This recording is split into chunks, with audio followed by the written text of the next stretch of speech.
You are about to learn one of the biggest secrets in the history of the world. It's a secret that has huge effects for everyone who lives on this planet. Most people can feel deep down that something isn't quite right with the world economy, but few know what it is. Gone are the days where a family can survive on just one paycheck. Every day it seems things are more and more out of control, yet only 1 in a million understand why. You are about to discover the system that is ultimately responsible for most of the inequality in our world today. The powers that be do not want you to know about this, as this system is what has kept them at the top of the financial food chain for the last 100 years. Learning this will change your life because it'll change the choices that you make. If enough people learn it, it'll change the world because it'll change the system. For this is the biggest hidden secret of money. Never in human history have so many been plundered by so few, and it's all accomplished through this, the biggest scam in the history of mankind.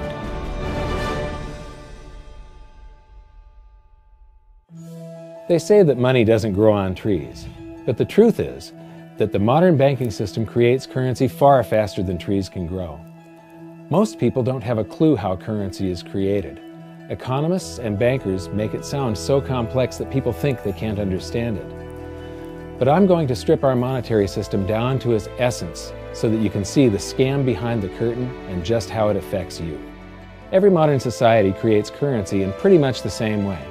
But since the US dollar is the majority of the world's currency, I'm going to use the United States as our example. It all starts when some politician says, "Vote for me and I'll make sure the government provides you more free stuff than my opponent will." But there's no such thing as a free lunch. So to provide that supposedly free stuff, the politicians vote for the country to spend more than its income. This is called deficit spending. To pay for that deficit spending, the Treasury borrows currency by issuing a bond. So what's a bond? If you think about it, a bond is really nothing but a glorified IOU. It's a pretty piece of paper with numbers printed on it that says, "Loan me $1 trillion today, and I promise over a 10-year period I'm going to pay you back that $1 trillion plus interest."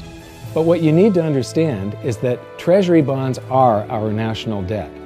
These glorified IOUs are to be paid back by you and I and our descendants through future taxation. Therefore, when the government issues a bond, it steals prosperity out of the future so that it can spend it today. The Treasury then holds a bond auction, and the world's largest banks show up and compete to buy part of our national debt and make a profit on it by earning interest. You'll notice that as we move through this process, the big banks are there, taking a cut every step of the way. This isn't by chance, as you'll see shortly. Then, through a shell game called open market operations, the banks get to sell some of those bonds to the Federal Reserve at a profit. To pay for the bonds, the Federal Reserve opens up its big old checkbook and writes bad, bogus, counterfeit checks that should bounce because they're drawn on an account that always has a zero balance. There isn't 1 penny in there. To quote from the Boston Federal Reserve, "When you or I write a check, there must be sufficient funds in our account to cover that check. But when the Federal Reserve writes a check, there is no bank deposit on which that check is drawn. When the Federal Reserve writes a check, it is creating money." The Fed then hands those checks to the banks, and at this point, currency springs into existence. The banks then take that currency and buy more bonds at the next Treasury auction. But what is a check? A check is also an IOU. When you write a check, you're making a note that says, "Here's my IOU for cash. All you have to do is go to the bank and pick it up." Now, it's very, very important that you understand this process because we're going to come back later and show you the devastating effect this has on you. The Treasury issues IOUs, bonds. The banks then buy those IOUs with currency. The Federal Reserve then writes IOUs, checks, and hands them to the banks in exchange for the Treasury's IOUs, the bonds. And currency is created. So what's really happening is the Federal Reserve and the Treasury are just swapping IOUs, using the banks as middlemen, and abracadabra, presto, currency magically springs into existence. This process repeats and repeats over and over again, enriching the banks and indebting the public by raising the national debt. The end result is that there's a buildup of bonds at the Federal Reserve, and currency at the Treasury. This process is also where all paper currency comes from. The Federal Reserve and the government mistakenly call it base money because they didn't watch episode 1 of this series and they don't know the difference between money and currency. But I will correctly refer to it as base currency because it is not money. It is currency, and as we've learned, there is a big difference. Money has to be a store of value and maintain its purchasing power over long periods of time. We learned in episode 1 that earlier in our history, our paper currency was just a claim check. It was a representation for real money of intrinsic value, the gold and silver that was held on deposit at the Treasury.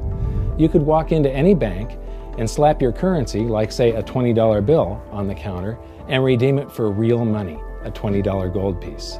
But now, this base currency that's piling up back here is really nothing but a receipt or a claim check on an IOU, that bond. So it's really nothing but a supply of numbers. The Treasury then deposits the newly created currency into the various branches of the government, and the politicians say, "Hey, thanks for that." And the government does some deficit spending on public works, social programs, and war. The government employees, contractors, and soldiers then deposit their pay in the banks. Now, this may come as a shock to you, but when you deposit your currency with the bank, you're not actually depositing it into an account to be safely held in trust for you. Instead, you're actually loaning the bank your currency, and within certain legal limits, they can do with it pretty much anything they please. This includes gambling in the stock market and loaning it out, at a profit, of course. Now this is where the machine of currency creation really gets cranking, because this is where something called fractional reserve lending comes into play. Fractional reserve lending is exactly what it says. The banks are allowed to reserve only a fraction of your deposit and loan the rest out. Although reserve ratios may vary, I'm going to use a 10% reserve ratio as our example. If you deposit $100 in your account, the bank can legally take $90 of it and loan it out without telling you. The bank must hold $10 of your deposit in reserve just in case you want some of it. These reserves are called vault cash. But why does your bank account still say you have $100 if the bank has stolen $90 of it? Because the bank left IOUs it created, called bank credit, in its place. Now I know this sounds crazy, but here it is in black and white from the Fed. Commercial banks create checkbook money when they grant a loan simply by adding new deposit dollars in accounts on their books in exchange for a borrower's IOU. These are nothing but numbers that the banks type into their computers. And even though these bank credit IOU numbers are very different from base currency numbers, because they only exist in computers, they are still currency. So now there is $190 in existence. Now, the reason people take out loans from the banks is to buy something. They're going to buy a house or a car or something like that. So the borrower takes the $90 that the bank loaned to him from your account, and he pays the seller of the item. But then the seller deposits that currency into his account, and his bank loans out 90% of that and leaves bank credit numbers in its place. So now there's $271 in existence. This process repeats and repeats until under a 10% reserve ratio, an initial deposit of just $100 can create up to $1,000 of bank credit, all backed by $100 of vault cash, just 10%. But as I said, reserve ratios vary wildly. On some deposits, it's 10%, on others, it's 3%, and on some forms of deposits, reserve requirements are 0. The result is that the expansion of the currency supply by the banks is far greater than even this example would lead you to believe. So once again, when currency is deposited in the banks get to lend it out, and then it gets redeposited and relent, redeposited and relent, redeposited and relent over and over again, creating bank credit all the way. This is where the vast majority of our currency supply comes from. In fact, 92 to 96% of all currency in existence is created not by the government, but here in the banking system. Now, massive amounts of currency spewing into society may at first sound like a fun idea. That is, until you remember one of the most important hidden secrets of money from episode 1, that the prices of everyday goods and services act as a sponge on an expanding currency supply. The more currency we have, the more prices rise. This is where inflation comes from. The true definition of inflation is an expansion of the currency supply. Rising prices are merely the symptom. So our entire currency supply is nothing but a couple of bucks whipped up in this hocus-pocus scam where the Treasury and the Federal Reserve swap glorified IOUs, and a bunch of numbers that the banks just type into their computers. That's it. That's our entire currency supply. It's nothing but a supply of numbers. Some of them printed, most of them typed, and there is nothing else. But if you thought that was crazy, get ready to enter the twilight zone of modern economics. We work for some of that currency supply. True wealth is your time.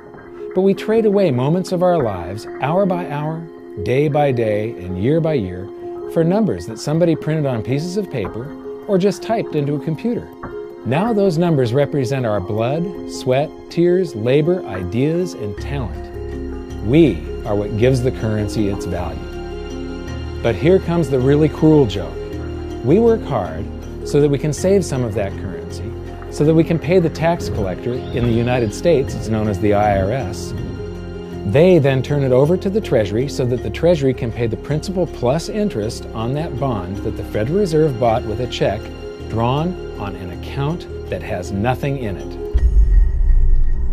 Now let's do a recap on this section, because this is where the system begins to rob you and I on a massive scale. Much of our taxes are not used for schools, roads, and public services, but to pay interest on bonds that the Federal Reserve bought with a check drawn on an account that has nothing in it. The Federal Reserve is committing fraud. But here's one of the biggest secrets of them all. Before the establishment of the Federal Reserve, there was no need for personal income tax. The Federal Reserve was created in 1913, and that very same year, the Constitution was amended to allow income tax. Do you really think this was just a coincidence? Ask yourself how much income tax you've paid over your lifetime. Much of it has been silently siphoned away into the hands of those who own the system. Yes, this system has owners. Who they are is an even bigger secret that we'll get to shortly. But first, we need to understand the mumbo-jumbo of the so-called debt ceiling. It's all based on a huge paradox. There was interest due on that bond, and there was interest due on every one of those loans that the banks made. That means that there is interest due on every dollar in existence.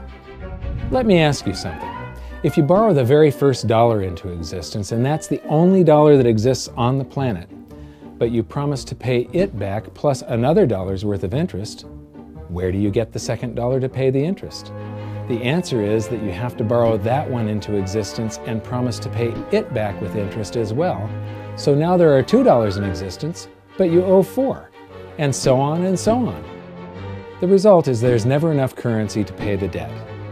There is always more debt in the system than there is currency in existence to pay the debt. Therefore, the whole system is impossible. It is finite. It will come to an end one day. What would happen if the government stopped borrowing to do deficit spending? Are the payments on those treasury bonds going to stop? What would happen if the public stopped borrowing and going deeper into debt? Are your house and car payments going to stop? No. There is a payment due every month on the principal plus the interest on every dollar in existence, and those payments do not stop.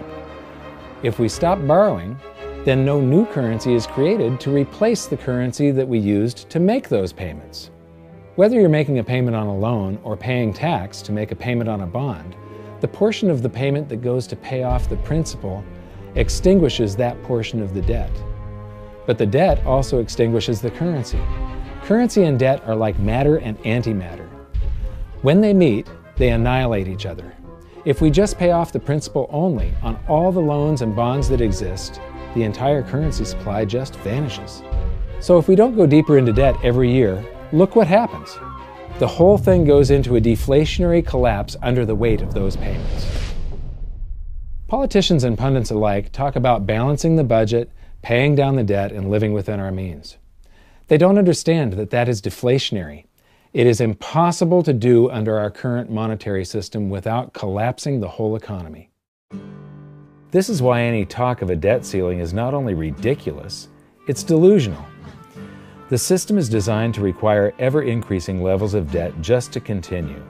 And that's why politicians will always kick the can down the road and raise this so-called debt ceiling over and over again until the whole system finally collapses under its own weight.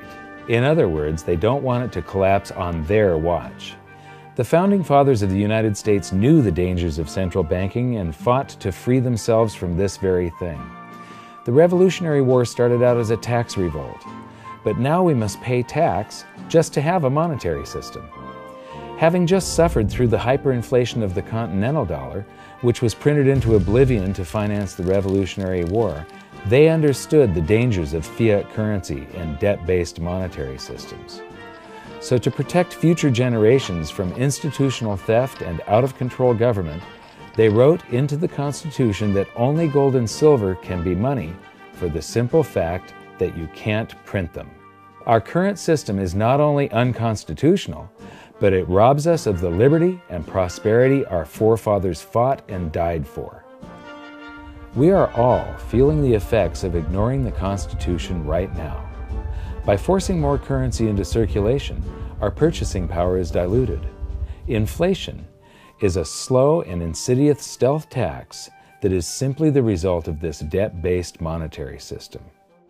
This system empowers and benefits those who create the currency and receive it first, as they get to spend it into circulation before it has an effect on the economy. They're stealing purchasing power from you and transferring it to the banks and the government every hour of every day because of this false monetary system. And it's not like the people at the top don't know this. To quote the Federal Reserve, the decrease in purchasing power incurred by the holders of money due to inflation imparts gains to the issuers of money. This is a fraud. It is a pyramid scheme, it is a Ponzi scheme, it's a scam, and it's a lie. Our entire monetary system is nothing but a form of legalized theft. But here's the biggest con job of them all. The Federal Reserve is not federal, it has stockholders. There is no federal agency that has stockholders. What's a stockholder? A share of stock represents a percentage of ownership in a corporation. So the stockholders are the owners of that corporation. Therefore, the Federal Reserve is a private corporation with owners. And you can see it for yourself if you go to the Federal Reserve's website, and it will say, the stockholders receive an annual dividend of 6%. Now we know that the stock in the Federal Reserve was originally issued to the largest banks in the United States. But because of mergers and acquisitions through the years, you can't actually trace who owns the stock in the Federal Reserve. That's a very closely guarded secret. My guess would be that the owners are those primary dealers, the banks that get to make a profit by selling part of our national debt, those bonds, to the Federal Reserve, who buys them with a check from nothing. Then we pay tax to pay the principal and the interest on those bonds so that the Federal Reserve can pay the banks a 6% dividend. Don't be alarmed if you don't quite comprehend the deception of this system at first glance. Very few people do. It is purposely complex. The economist John Maynard Keynes once wrote, "By this means, government may secretly and unobserved confiscate the wealth of the people, and not one man in a million will detect the theft." I believe that presented correctly, anyone can understand this system, regardless of how complex it is. So let's do a recap and break it down even more. The way the system works is that, step 1, the government creates glorified IOUs. These bonds increase our national debt and put the public on the hook to pay it back. Step 2, IOUs are swapped to create currency. The Treasury sells the bonds to the banks. The banks then turn around and sell our national debt at a profit to the Federal Reserve, which they probably own. The Federal Reserve then opens its checkbook that doesn't have a penny in it and buys those IOUs with IOUs that it writes, checks, on a checking account that has a zero balance. Then they give those checks to the banks and currency just springs into existence, and then the whole process repeats. This results in a buildup of bonds at the Federal Reserve and currency at the Treasury, which is really just a supply of numbers. The Treasury then deposits the numbers in the various branches of the government, and we get to step 3. The government spends the numbers on promises, public works, social programs, and war. Then the government employees, contractors, and soldiers deposit their pay into the banks, and we get to step 4, where the banks multiply the numbers by magically inventing more IOUs through fractional reserve lending, where they steal a portion of everyone's deposit and lend it out. That currency gets redeposited, and then a portion is stolen again, and the process repeats over and over, magnifying the currency supply exponentially. Then we work for some of those numbers, which brings us to step 5, where our numbers are taxed.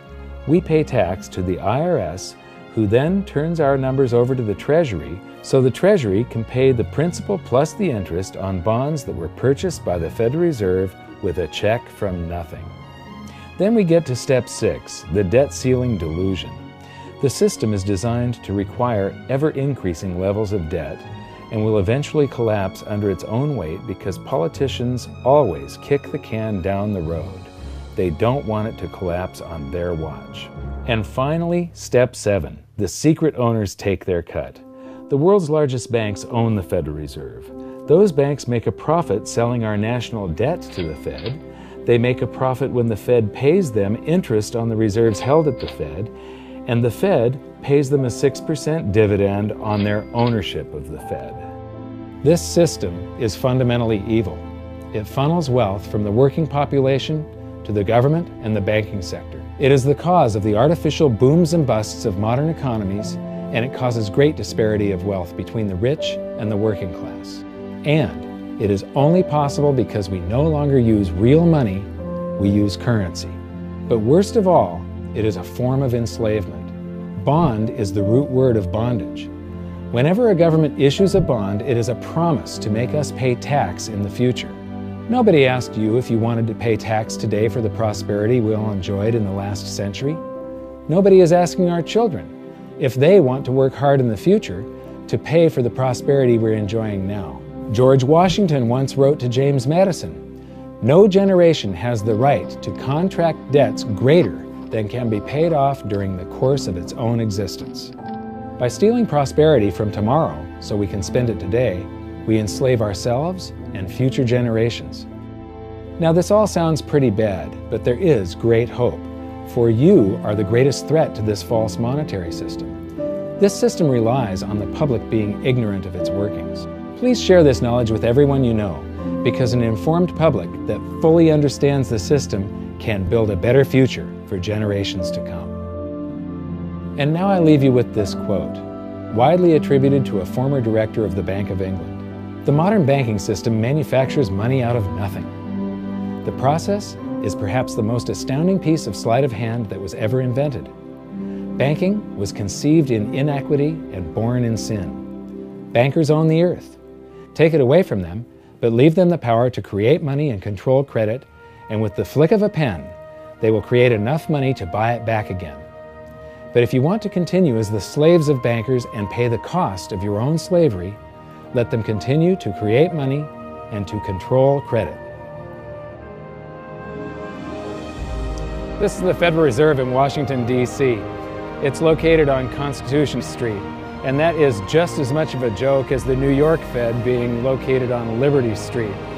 Both of them are unconstitutional, both of them limit our liberty, and they transfer wealth away from us every second of every day to the Federal Reserve, to the government, and to the banking sector. You are now among the 1 in a million who can detect the theft of your prosperity. So the big question is, what can you do about it? 1. Watch this video until you can describe and teach it to others. Those who understand this system can make preparations for its unavoidable collapse and protect themselves. History shows that those who don't will probably be wiped out. 2. Share this video with everyone, especially those you care about. All it takes is a mouse click or two to get this message in front of millions. Post this video on Facebook, tweet it, email it to loved ones. Please share it wherever you can. 3. Join the conversation. The current world monetary system is based on a 300-year-old design meant to enrich a few at the expense of the many. There must be a better way. At hiddensecretsofmoney.com, we've created an open-source platform for the design and development of a new world monetary system. We're calling on every economist, every student, every college, every bright mind, and anyone who cares to join the discussion. In educating ourselves and each other, we can prevent the further loss of our freedoms and maybe, just maybe, win some of them back.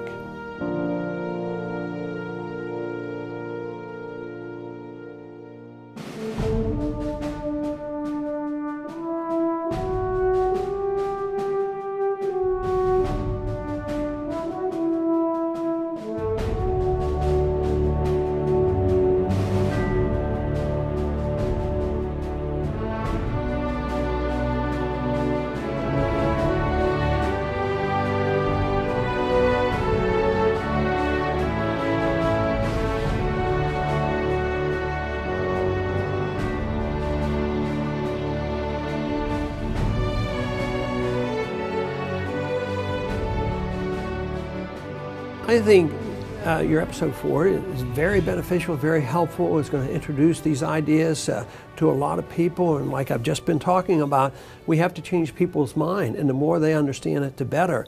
And I think we're at this point now where more people in the last several years, 4 or 5 years, have thought about the Fed than they ever have in the previous 95 years. So I think an explanation and diagrams to show it is very helpful, because quite frankly, they're not going to get it in their grade school. They're not going to get it in their high schools. They're not going to get it in college unless they're in a very rare circumstance to understand how this works.